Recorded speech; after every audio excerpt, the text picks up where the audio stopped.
What's going on, YouTube? This is SG1 Sports, and you're watching our college football channel. Going to give you our early projected record for Oklahoma as we break down the schedule here. And again, it's not a prediction, but just a projection very early on before we get to the spring, where we're going to see, about where the team is expected to be. And again, first we're going to look at the schedule before we get to that 2024 schedule. Let's look back at 2023. So here's the schedule from 2023 for Oklahoma, of course, the last year in the Big 12. They wound up with a schedule that wasn't too tough, but they did get Oklahoma and Kansas State back-to-back in road games, and they lost both of those games, which, by the way, I did predict them to lose both those games in the preseason, but I also picked them to lose to Texas, and they proved me wrong there. Got a big win.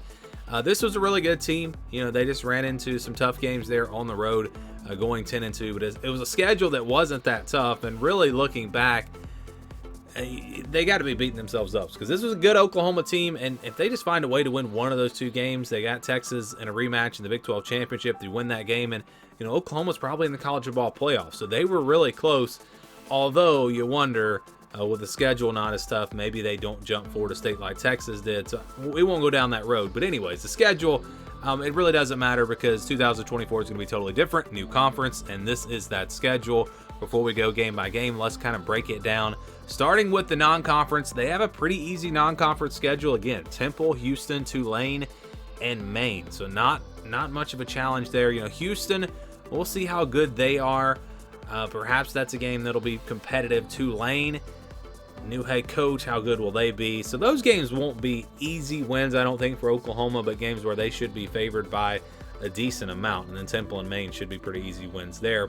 Let's break it down by home and away. Starting with the home games, they get Temple, Houston, and Tulane, and Maine, like I just said, at home. And then in the SEC, they only get 3 home games because Texas is a neutral site game, and that's actually counted as one of their home games this year. So their home games are only Tennessee, South Carolina, and Alabama. Only 3, again, conference games at home.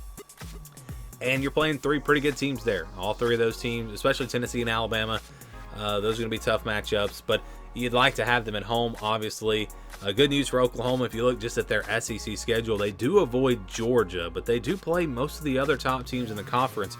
But yeah, 3 games at home in the SEC, and then their road games. Again, we're throwing Texas in there, but that's a neutral site game. And then true road games, you've got Auburn, Ole Miss, Missouri, and LSU. Those are all tough. I mean, all 5 of these games right here are going to be really, really tough. Auburn's a tough place to play. Ole Miss is going to be good. Missouri should be good. LSU, one of the toughest places to play in the country. So it's a pretty tough road schedule here, but I like the way their schedule sets up for the most part. Let's break it down now, going week by week. They'll start with Temple, then Houston, then Tulane. So 3 non-conference games there that, again, Houston and Tulane could be somewhat of a challenge. We'll have to wait and see how good those teams are. But, that's a pretty good non-conference schedule because I think instead of having a bunch of cupcake games, you at least get games where you're going to be challenged to a certain extent against Houston and Tulane. So I like having those games where you should win, but at least you can improve and you're not playing FCS teams or anything like that. So Houston and Tulane there early on, and then they'll get Tennessee on September the 21st at home. Big game there. First game in the SEC. Definitely a winnable game. Should be 2 good teams going at it.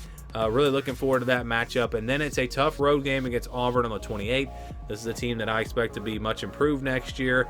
And again, that is a very, very tough place to play. So Oklahoma's first road game in the SEC will be at Auburn.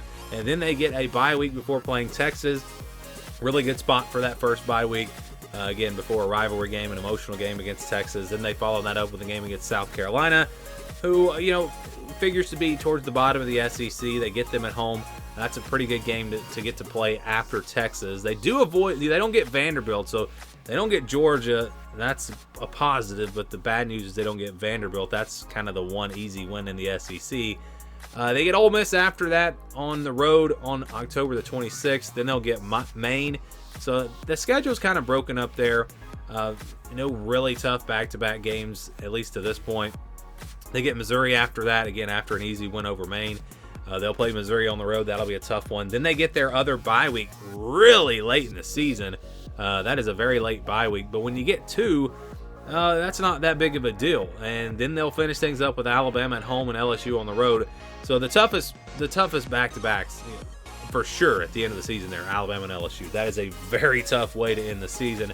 But again, getting a bye week before Alabama, that's going to give them a great shot there.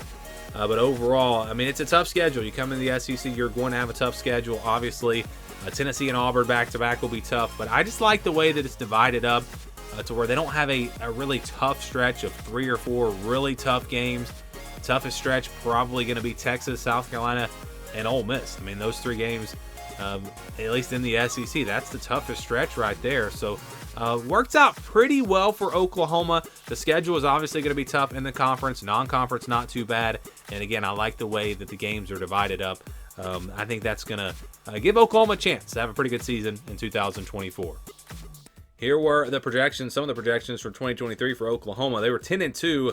Our projection had them at 8-4. And keep in mind, the projection does really, it uses the previous year a lot. So Oklahoma's coming off a pretty bad year. I predicted them to go 9-3. I actually picked them to lose to Kansas and Oklahoma State. Got those games right, and then I had them lose to Texas. But of course, they beat Texas. But it could have very easily been 9-3.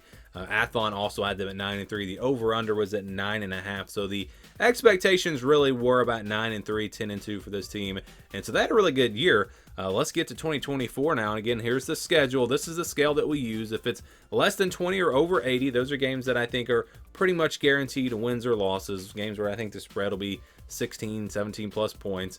Then you got the games in the orange, 20-29, in the blue, 71-80. Games where I think the spread will be double digits, 10-15, 16, whatever. 30-39, 61-70. Games where I think the spread will be about a touchdown, 6, 7, 8, 9 points. And then your 50-50 games, I think, are going to be less than that. Really, the games that can go either way. And don't think about the spread, though, really. We have a tier system that we use here. And if you're wondering, I have Oklahoma as a tier 2 team. And they have a really tough schedule. I mean, again, this schedule is really tough. So keep that in mind as we go through these projections. They've got 3 wins that should be pretty easy. Temple, Tulane, and Maine. We wouldn't really expect them to have any trouble in these games. And, they're probably going to be 20-something point favorites and all. I know Tulane's been good, but a little bit of a different era. They're at Tulane. So I don't think that's going to be a challenge. Now, that one's probably more like a 17-point spread where Temple is probably more like a 28-point spread. But again, they're all in that green and will be counted as wins here for the projection. Then you've got games in the blue, Houston and South Carolina. These are games where I think Oklahoma is going to be favored by, a couple of touchdowns. South Carolina because it's at home, and then Houston as well. Kind of the same story there. And remember that Houston game, it's kind of weird now. Houston's actually a non-conference game. And then you see like South Carolina is a conference game for Oklahoma. That's just it's going to take a little bit of getting used to, but these are games that Oklahoma should win. It would be a pretty big upset if they were to lose either one of those.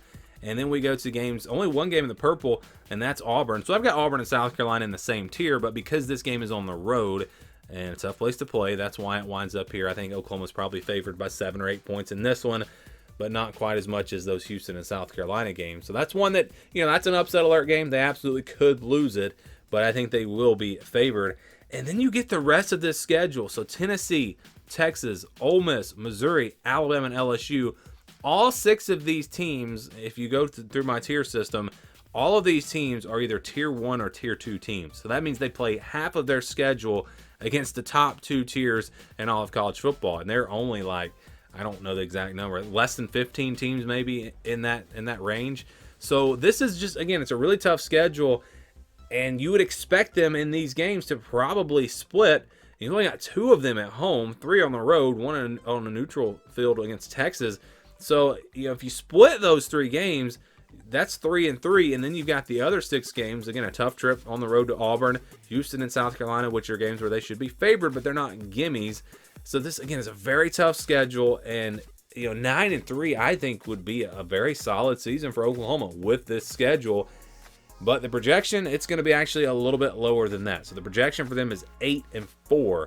That is where they are projected. And again, you play the odds here. They would tell you that between Houston, Auburn, and South Carolina, there's a chance they lose one of those games.